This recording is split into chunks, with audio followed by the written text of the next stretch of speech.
오늘은 고전적 계산주의에 대한 비판 논변들을 살펴보고자 합니다. 일단 이 고전적 계산주의는 기본적으로 원자적인 기호들이 존재하고 그 위에 형식적인 규칙을 적용한다는 패러다임을 제시하였습니다. 이러한 계산주의에 대한 커다란 두 개의 비판적인 주장들이 존재를 합니다. 먼저 계산주의 내부에서 나온 비판인데요. 계산주의 이론 성립에 지대한 공을 세운 제리 포더가 오히려 이 계산주의를 공격하는 논변들을 제시를 했습니다. 다른 하나는 대륙 철학의 관점을 적용한 슈버트 드레이퍼스의 주장입니다. 먼저 제리 포더는 저서 The Language of Thought에서 사고 언어 가설을 주장하였고 The Modularity of Mind에서 마음의 모듈성을 처음으로 주장하기도 하였습니다. 한편 인지과학자 스티븐 핑커는 계산주의 마음 이론과 진화론을 결합한 관점에서 책 마음은 어떻게 작동하는가를 발간하였는데 제리 포더는 예상외로 핑커의 책을 비판하면서 마음은 그렇게 작동하지 않는다를 발간하게 됩니다. 그래서 오늘 살펴볼 내용들은 마음은 그렇게 작동하지 않는다.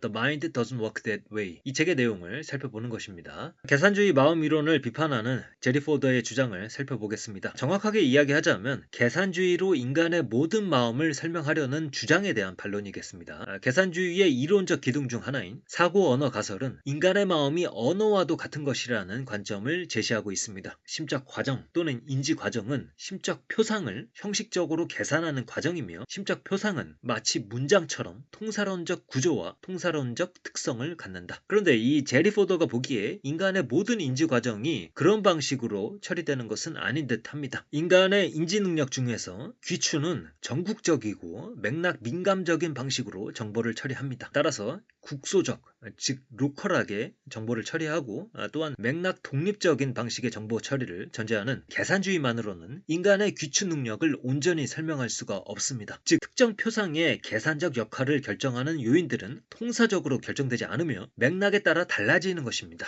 다음의 예를 살펴보겠습니다. 한 남자가 있습니다. 이 사람은 내일 철인 3종 경기에 출전하기로 했습니다. 그런데 내일 서울에 비가 온다는 소식을 전해 들은 이 남자의 마음은 복잡해지고 준비 과정 또한 복잡해지게 되었습니다. 반면에 다른 또 남자가 있는데 이 남자는 내일 집에서 빈둥빈둥 거릴 생각이었습니다. 그 또한 내일 서울에 비가 온다는 소식을 들었지만 그 소식은 이 남자의 마음과 이 준비 과정을 복잡하게 만들지는 않았습니다. 그래서 이 통사적인 관점에서 보면 내일 서울에 비가 온다는 문장은 A와 B 맥락 모두에서 그냥 동일한 한 문장을 더할 뿐입니다. 하지만 준비 과정을 단순하게 만드는가의 관점에서 본다면 내일 서울 날씨는 비가 온다 라는 문장은 A 맥락과 B 맥락에 기여하는 바가 전혀 다르다고 할 수가 있겠습니다. 즉 동일한 문장이 A 맥락에서 계산에 기여하는 방식과 B 맥락에서 계산에 기여하는 방식이 전혀 다르다는 것입니다. 또 약간 부드러운 예를 들어보면 다음과 같습니다. 1 플러스 1은 2입니다. 여기에 1을 더하면 1 플러스 1 플러스 1은 3이 되겠죠.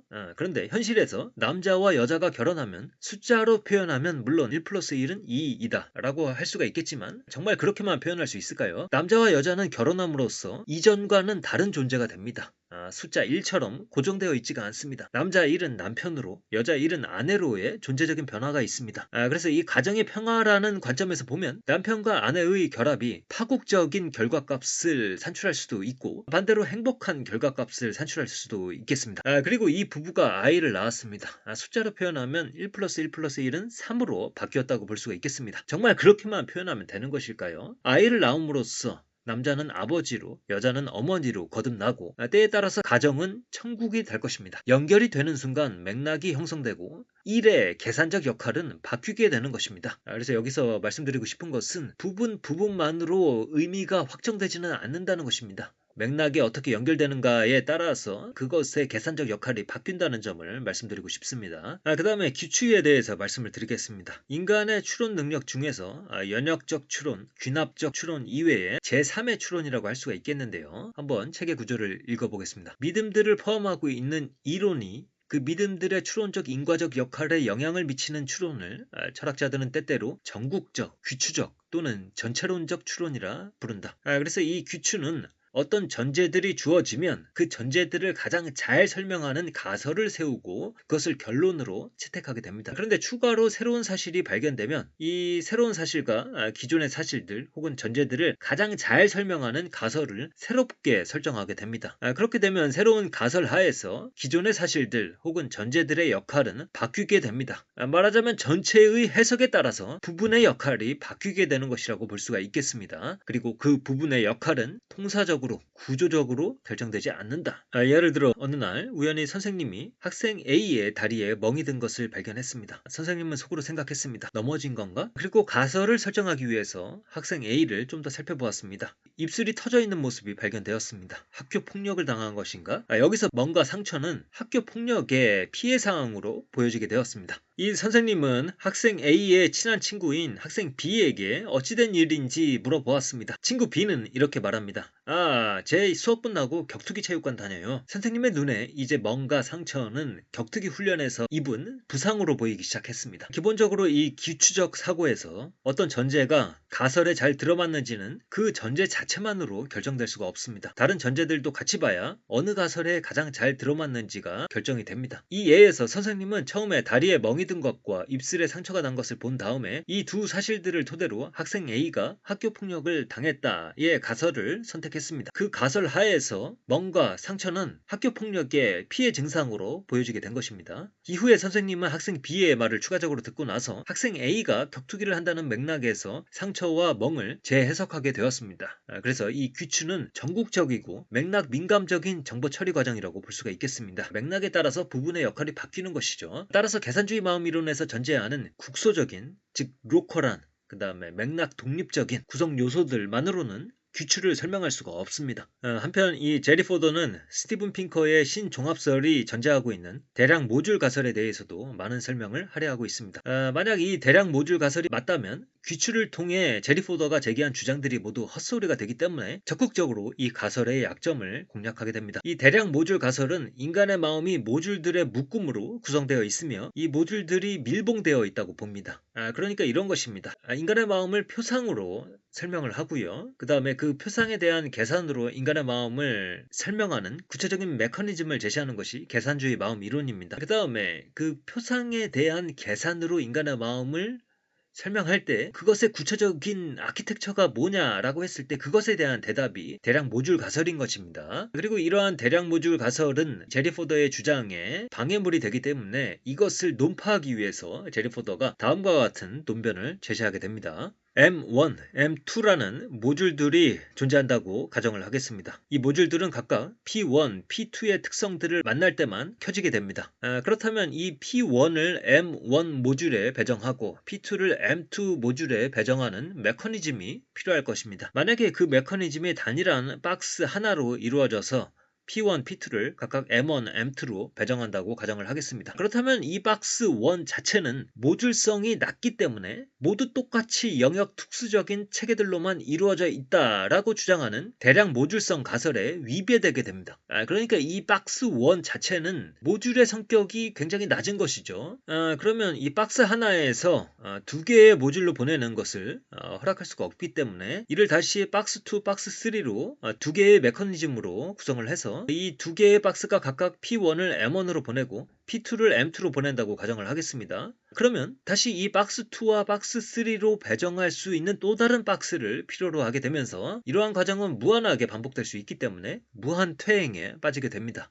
그러니까 이러한 논변에서 이야기를 하는 것은 결국에 모듈이 아닌 메커니즘이 하나는 필요하다는 것입니다. 또 다른 예를 보시겠습니다. 사기꾼을 탐지하는 모듈이 존재한다고 해보죠. 이 모듈은 우선적으로 사기가 발생할 수 있는 사회적 교환 상황을 알아볼 수 있어야 합니다. 이러한 상황은 모듈들로만으로 해결될 수가 없습니다.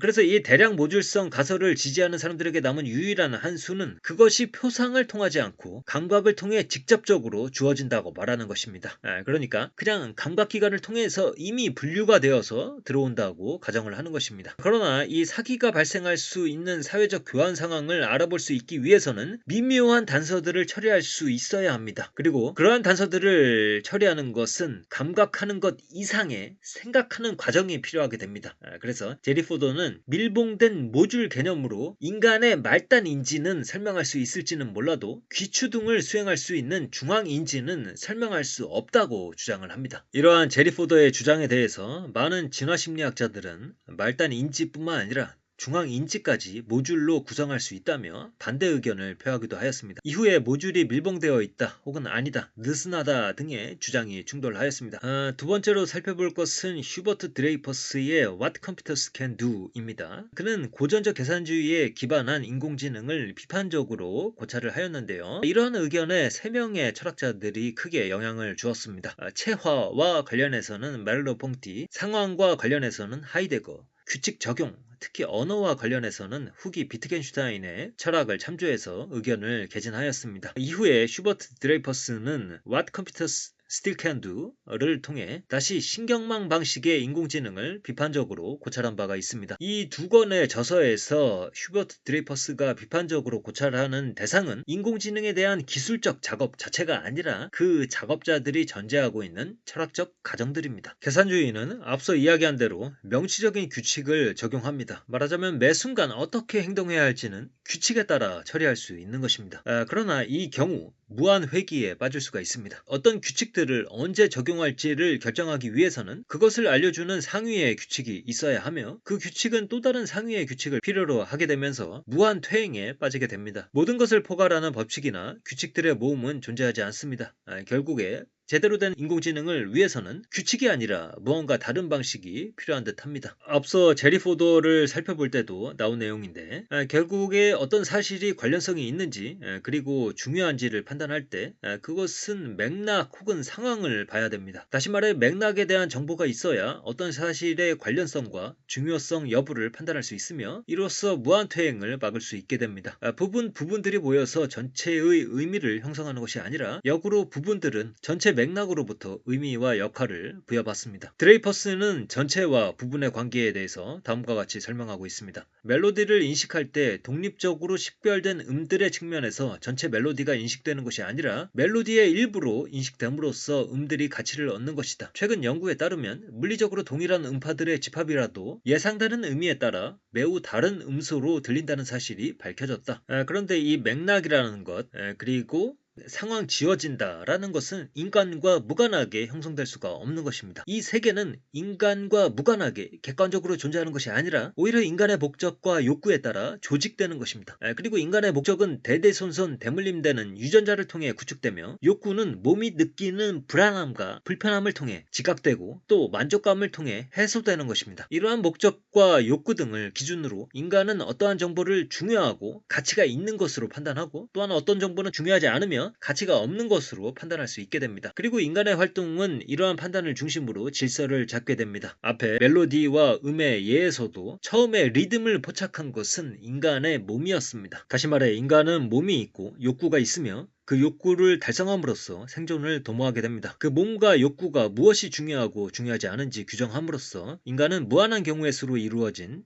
늪에서 빠져나와 어떤 구체적인 상황, 맥락 속에 위치할 수 있게 됩니다. 그리고 인간의 그러한 욕구를 해결하는 것은 당연히 미리 정해진 객관적인 기준이 있는 것이 아닙니다. 그것은 오로지 우리 몸의 만족감을 통해서 해결되는 것이기 때문에 그 자체 창조적으로 발견되는 것이라고 할 수가 있겠습니다. 게다가 인간은 외따로 존재하지 않으며 고립된 방식으로 원자적 사실들을 경험하지도 않습니다. 이 세상에 올 때 인간은 누구나 이미 모든 것이 상호 연관되어 맥락을 형성하고 있는 그리고 의미로 가득한 세계에 떨어지게 됩니다. 이 세계의 배경에는 다양한 관습과 사회적 지식들이 존재하며 또 그것들은 몸을 갖고 삶의 형식에 참여하는 사회적 구성원들에 의해서 끊임없이 변화해 왔으며 또 변화해 나가는 것입니다. 그러므로 몸이 있는 존재라야 삶에 젖어들 수 있고 그 삶에 젖어들어야 거기에 배겨져 있는 다양한 암묵적 사회적 지식을 받아들일 수가 있습니다. 이렇게 사회적 맥락을 이해할 때에야 비로소 진정한 의미 이해가 가능한 것입니다. 책의 구조를 한번 읽어보겠습니다.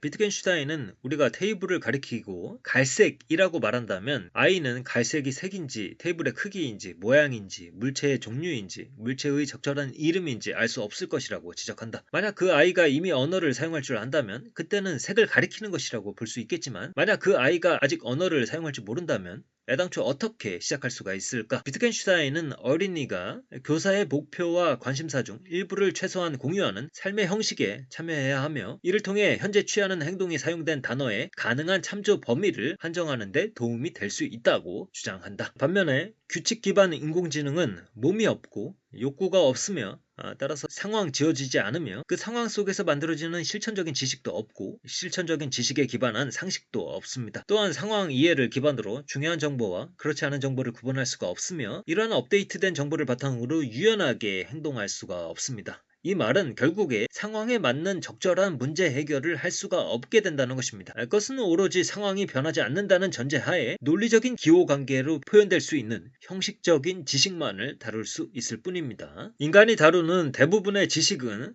형식화할 수 없는 맥락적, 실천적, 암묵적 지식입니다. 따라서 형식화할 수 있는 지식만 다루는 규칙 기반의 인공지능으로는 인간의 지능을 구현할 수가 없습니다. 인간의 지능을 모방하려면 몸이 있어야 하고 욕구가 있어야 하며 이를 통해 상황 지워져야 한다. 이것이 드레이퍼스의 주장입니다. 이렇게 해서 고전적 계산주의에 대한 대표적인 비판 논변들을 두 개 살펴보았습니다. 두 주장 모두는 부분만을 보는 것으로는 적절하지 않다. 글로벌하게 전국적인 지식이 주어져야지 그 부분들의 의미가 확정될 수가 있다라고 보는 것입니다. 그래서 결국에 부분의 의미는 어떤 맥락에 연결되는지에 따라서 달라지는 것이다. 그래서 어떠한 맥락에 연결할 것인가와 관련된 이 관련성 문제 결국에 계산주의에서는 해결할 수가 없다는 것입니다. 그러면 이 다음 시간에는 연결주의에 대한 비판 논변들 살펴보도록 하겠습니다.